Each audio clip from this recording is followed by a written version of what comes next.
as I was sort of studying your journey, one of the things that's amazing about his career is how often he stopped doing things that give him security Yeah.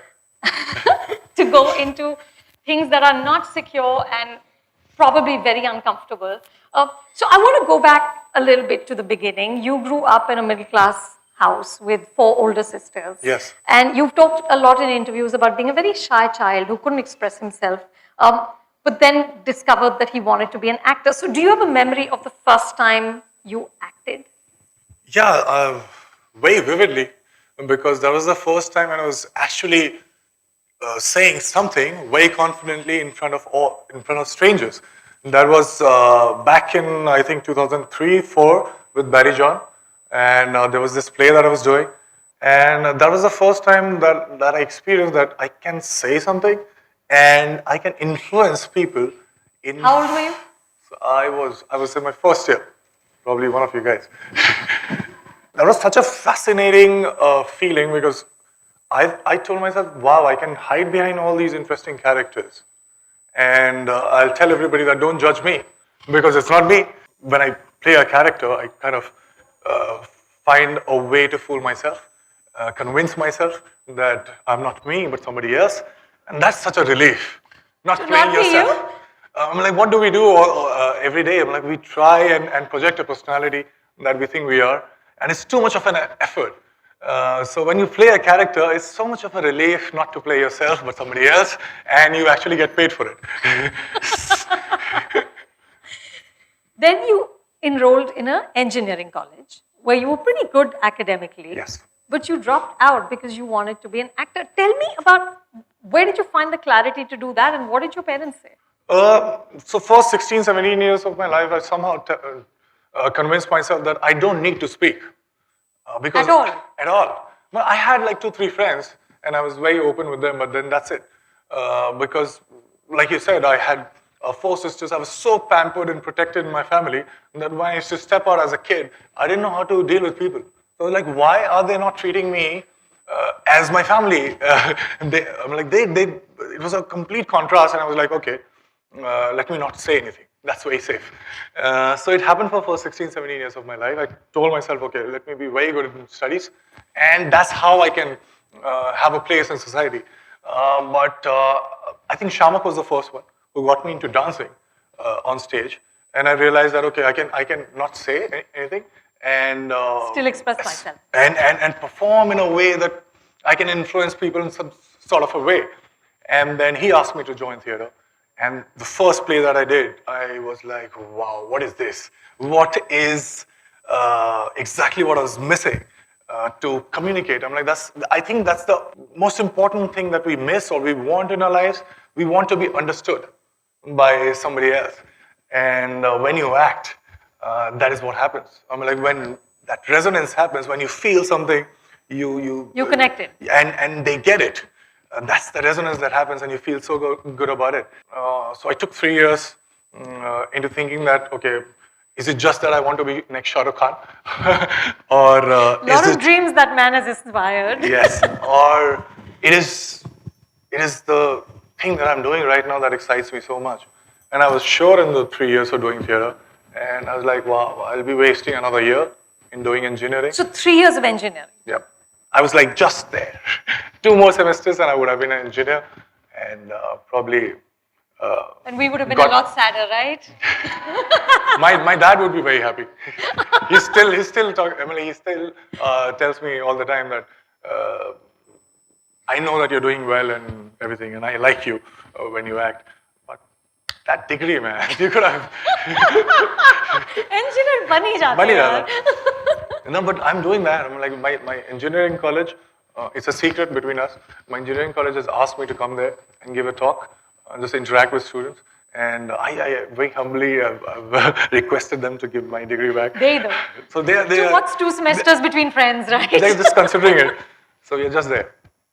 But tell me about the day you made that decision and that clarity that comes with, you're this age and you say, I'm almost there. An engineering degree is such a big thing in India.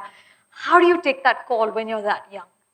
I think most of the time, so I think we are so conditioned into thinking that there will be a day when we'll do something, and that's when people will recognize who you are, and that will be the day. But then there is a thing in psychology which we call impact bias, where we have this tendency of overestimating the hedonic impact of anything that has to do with the future. So what we think is that, okay, if I get there, that is the thing, then everything will change. Or if I fail, then that's the end.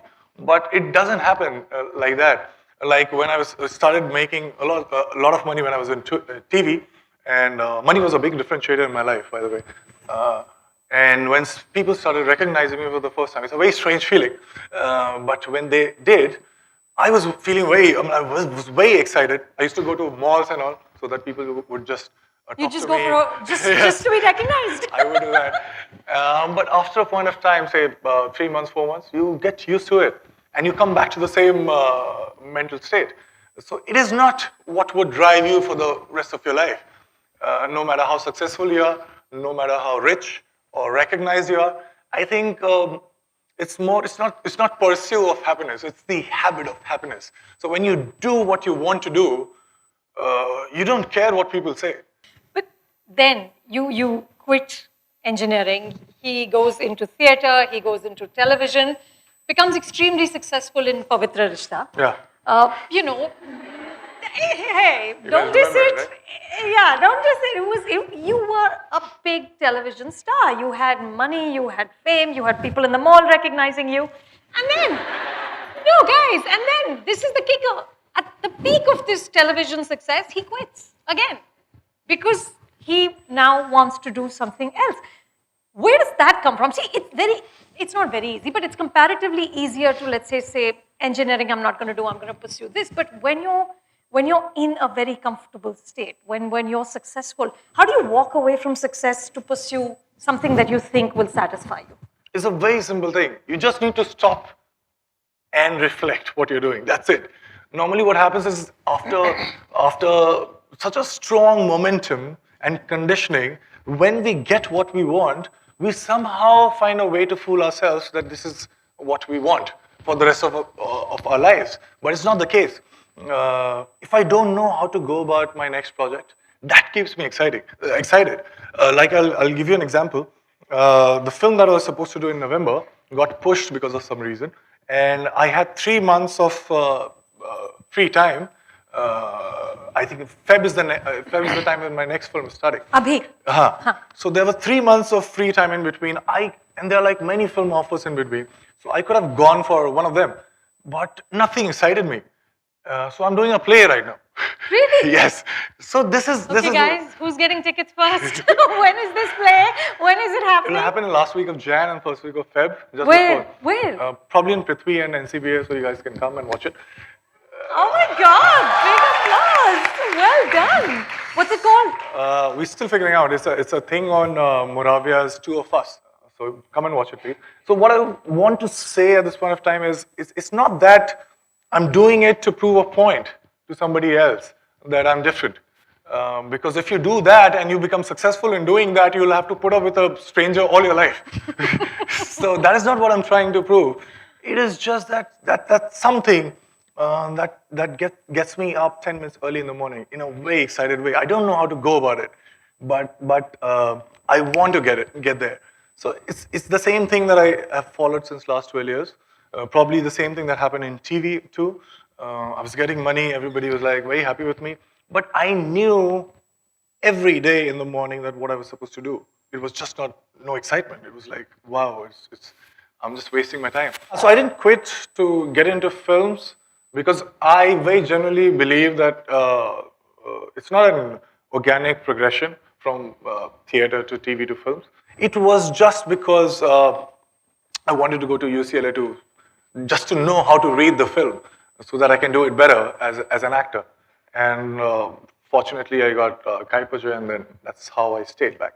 But between that time that you stopped doing Pavitra Rishta and you landed Kaipoche, did you have like a dark night of the soul, some moment of confusion, anxiety, insecurity about what have I done? No, nothing, absolutely nothing. And when I say it, I really mean it. When you have to, when you're continuously thinking what people think of you is when the failure is defined, the success is defined, your excitement is defined. But if you're just not concerned, I'm not saying that you should not just not be concerned about what people say, but when it has to come with the work that you do, that equation between you and your work, I think nothing, absolutely nothing should interfere in that. I always used to think that there is one right way of doing it, and there are several wrong ways. But in that period, I realized there are several right ways of doing it, and I was so probably wrong in thinking what I thought. How long was this? How long? It was 6 months. So for 6 months, you didn't know that you would land a film, but you were fine. Completely fine. And I know that we make sense when we, in retrospection, when we look back and we say, oh, no, that was good, that was bad. But honestly, believe me, those 6 months were so good because I would just sit and think about how the different ways that I can do the same thing in a slightly better way so that I feel better about it. You know, Dibakar Banerjee, who directed you as Bomkesh Bakshi, said that you have a quiet arrogance that all actors should hold on to. Is that what gives you clarity? The clarity to stay at home for 6 months and not sort of be insecure? Probably, yes, because if you ask me right now that what am I doing right to be in the film industry, I don't know. Let me be very honest, I just don't know. I just do what I want to do in a way that I really think that I should go about. But that's about it. If I don't get films next year, I would do a play, or I would probably work in TV, but in a nice project. I don't care. If I don't get any of these three things, I would buy a 5D camera, I'll make a short film, I'll be the solo hero in that short film.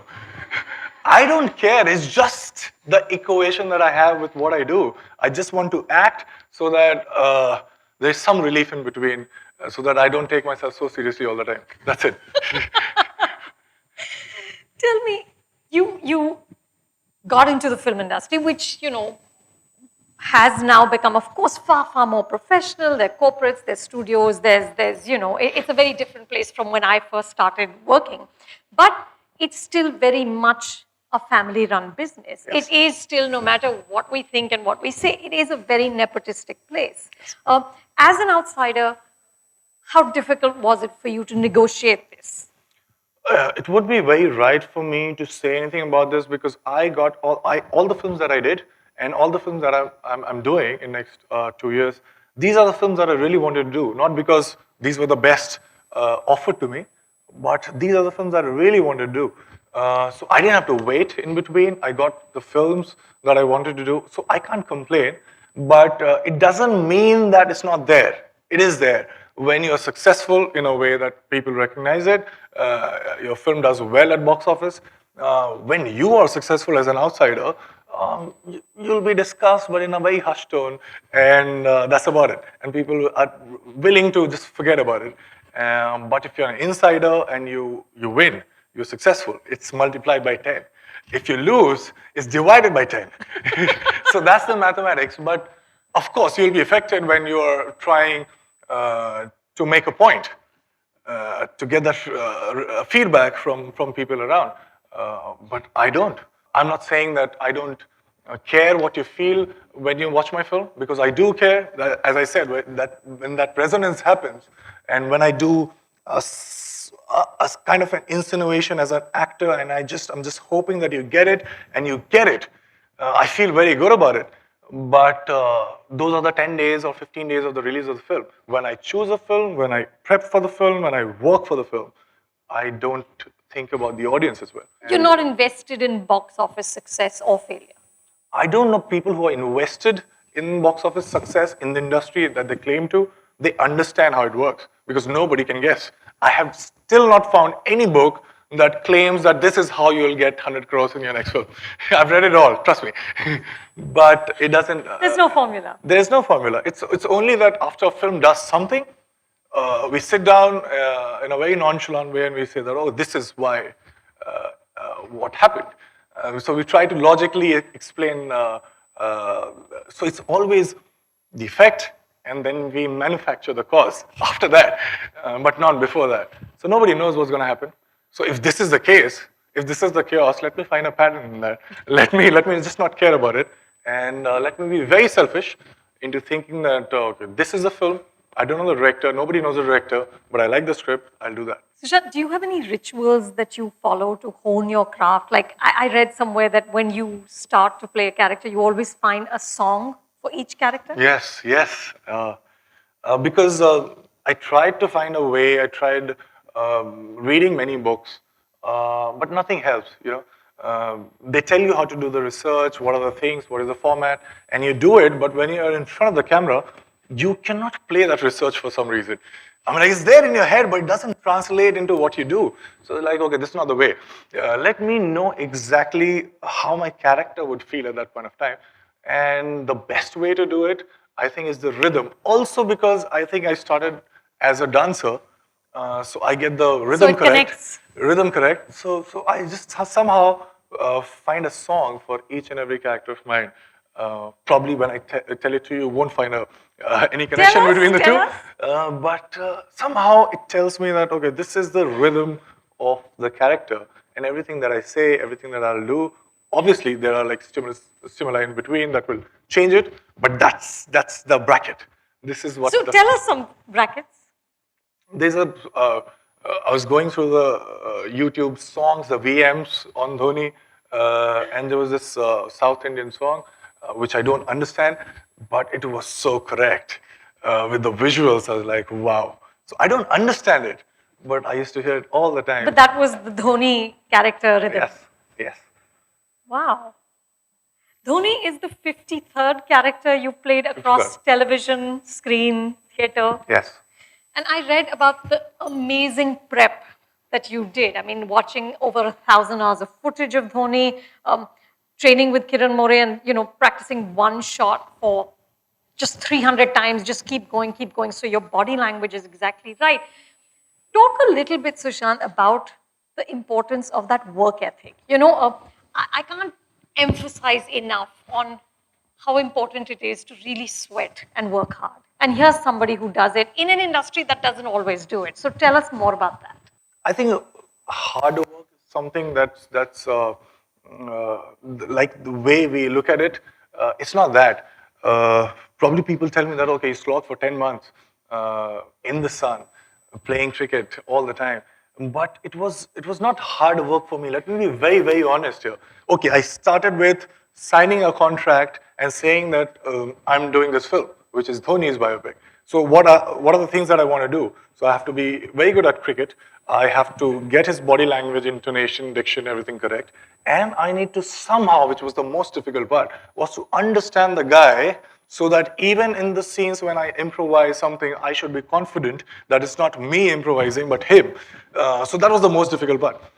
So these two things that people often talk about, that you got the cricket style correct. By the way, they think that it's the face replacement, but it's not. It's the body replacement. I was the one playing all the shots. So these are the way relatively easier things to do. I like to play cricket. I was never very good at it. I never made it to my school team as well. But this was the time when I'm the irony of that, huh? Didn't make it to your school team, but you played Dhoni. And I started at the district level, failed cricketer in my first film, by the way. In 2 years, becoming the captain of Indian cricket team. Big round of applause. Fabulous. So here I am getting the MS Dhoni's kit. Kiran More is training me. And this was like, wow, this is what I wanted to do. I wanted to play more. I wanted to be like, can we play for another 2 hours? So it was not hard work.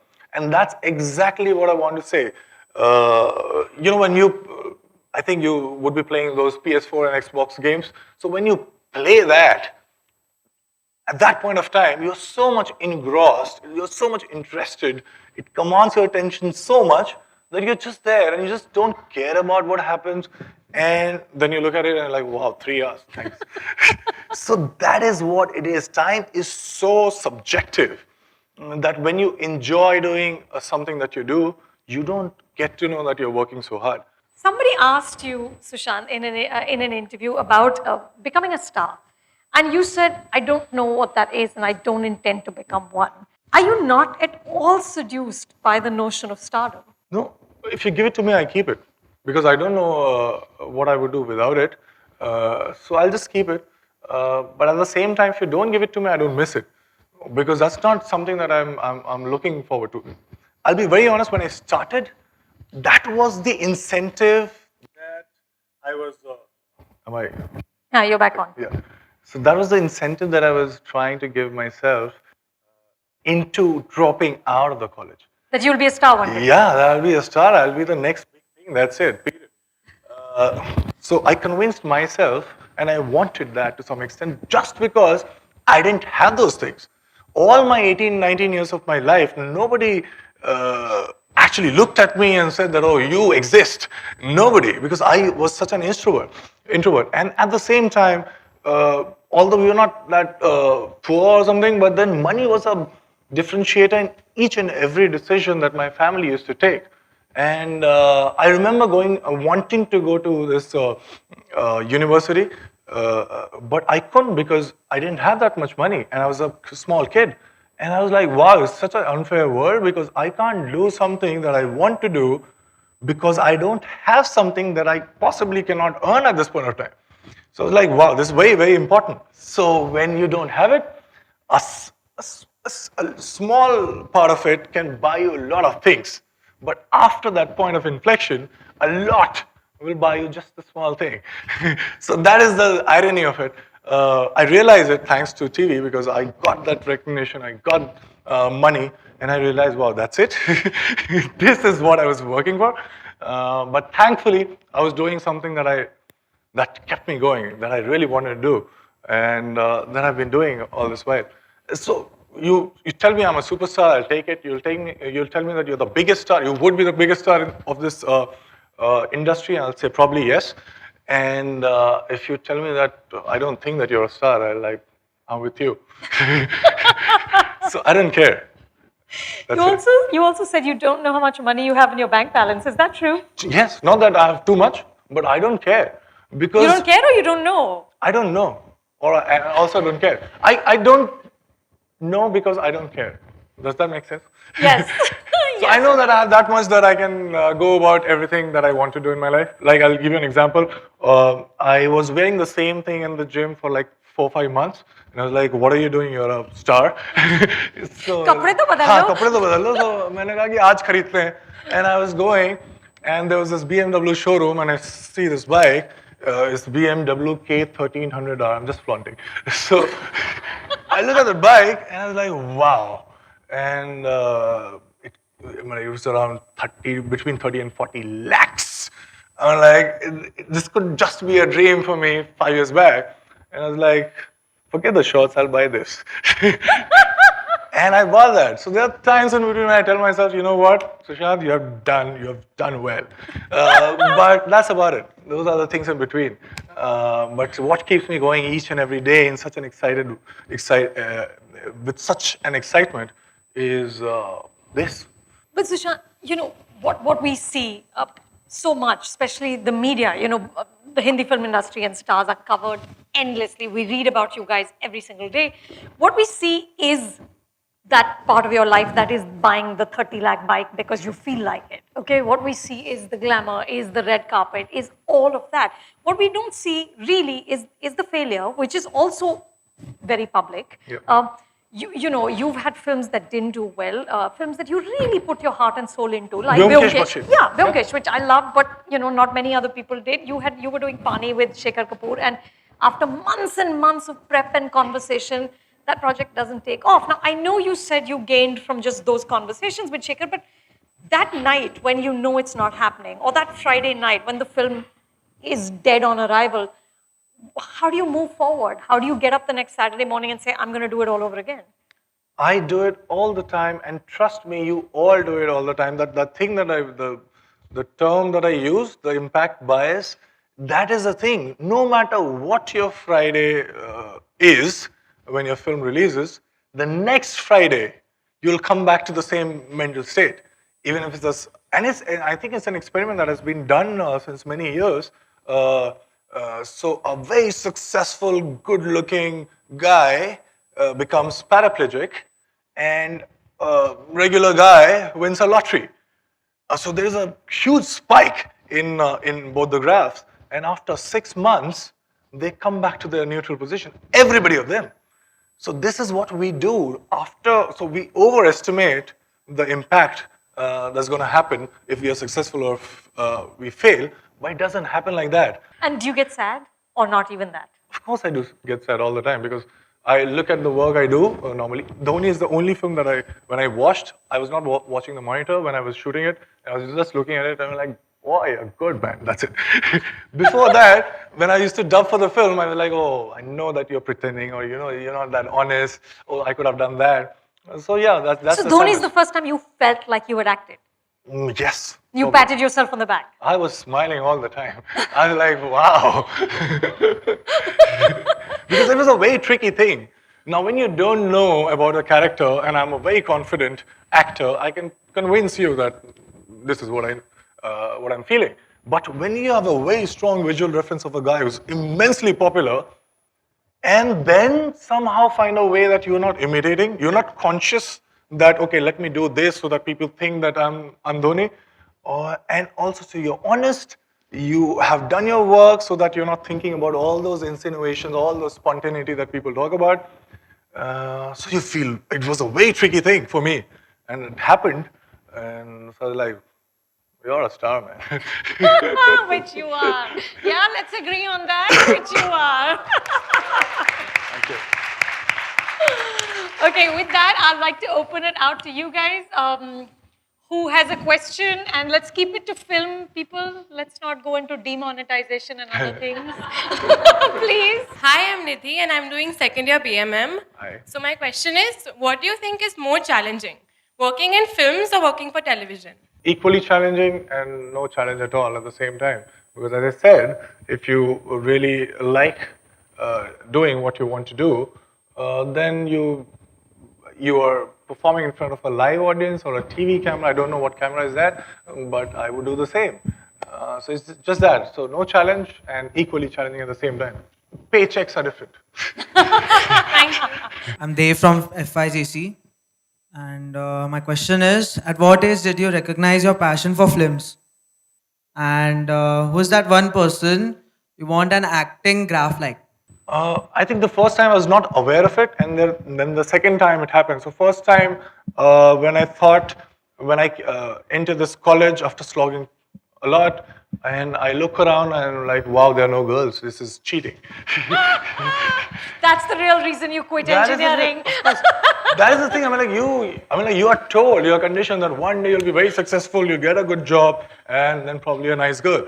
So you go about it, and you have successfully crossed 2 levels of it, and you look around, and there are no girls to actually tell you that you're so good. So like, wow, this is not done. So one of my very, very close friends, he's still a very close friend, he told me that, okay, you know what, you should try and join a dance school or something, because I've heard that there are very hot girls coming there. So like, yeah, I'll go for it. And I joined Shamak. And So all this amazing career was just driven by women. yes. So this was when I was not aware of my calling, or probably I was thinking it was some other calling at that point of time. But when I went there, I'm not talking about girls, that's a different story. But I realized that, wow, I actually also like to perform. And that's why I'm sitting here and answering your question. And the second question. Oh yeah, whose career would you like to emulate? My career, 20, I would like to be what I want to be 20 years down the line. So if I get there, I'll be very happy. There's one thing that I think James Dean said, if I'm not wrong. He said that it's very hard to be a good actor. It's harder to be a good human being. And I want to be both before I'm done. So probably that.